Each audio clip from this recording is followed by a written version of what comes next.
Here's a scarce example of a Watling roller top with a nickel quarter mechanism. So it's capable of accepting nickels or quarters. One pull for 5 cents, 5 pulls for 25 cents.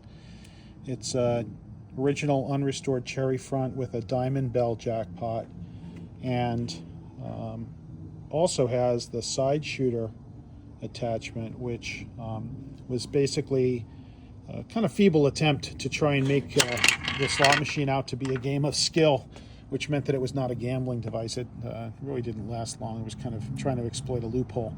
But certainly the most interesting thing is the 525. It's a very interesting engineering feat and a great design, although it did sort of have a fatal flaw, which is why there's not many of these around. We'll talk about that in a moment. So insert a nickel, and we get one pull, and no play on that. But so pretty standard, single pull for a nickel. What's then interesting is we then take our quarter, put it in the slot, and let's see, try that again here. There we go.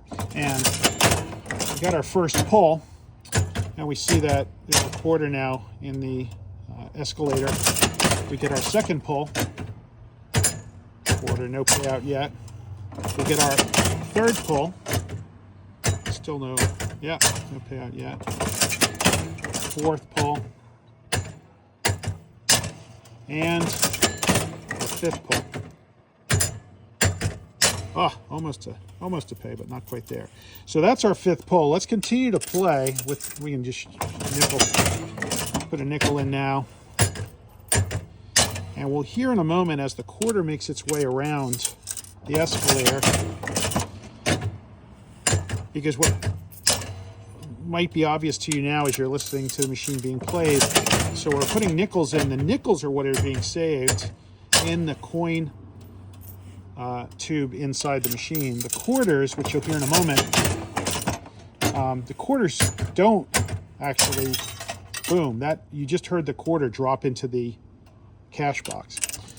And so what happens is the machine basically is really operating on nickels, and we'll see that now. So here's 3 oranges. We did not get paid because, remember, side shooter, we have to play our game of skill, and boom, there's our money. Now, you'll notice the entirety of the payout comes in nickels.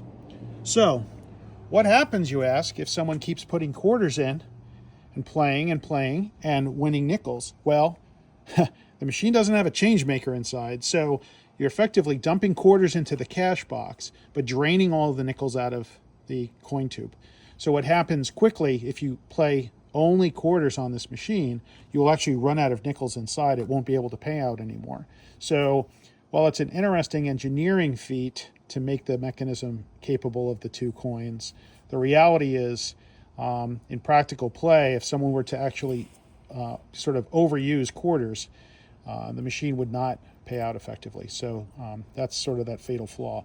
But nonetheless, it's a very interesting, again, design feat for the Watling engineers, and a great example of a late 1930s, this is circa kind of 1938, 39, based on the serial number, of a rather scarce and rare nickel quarter cherry front diamond bell roller top.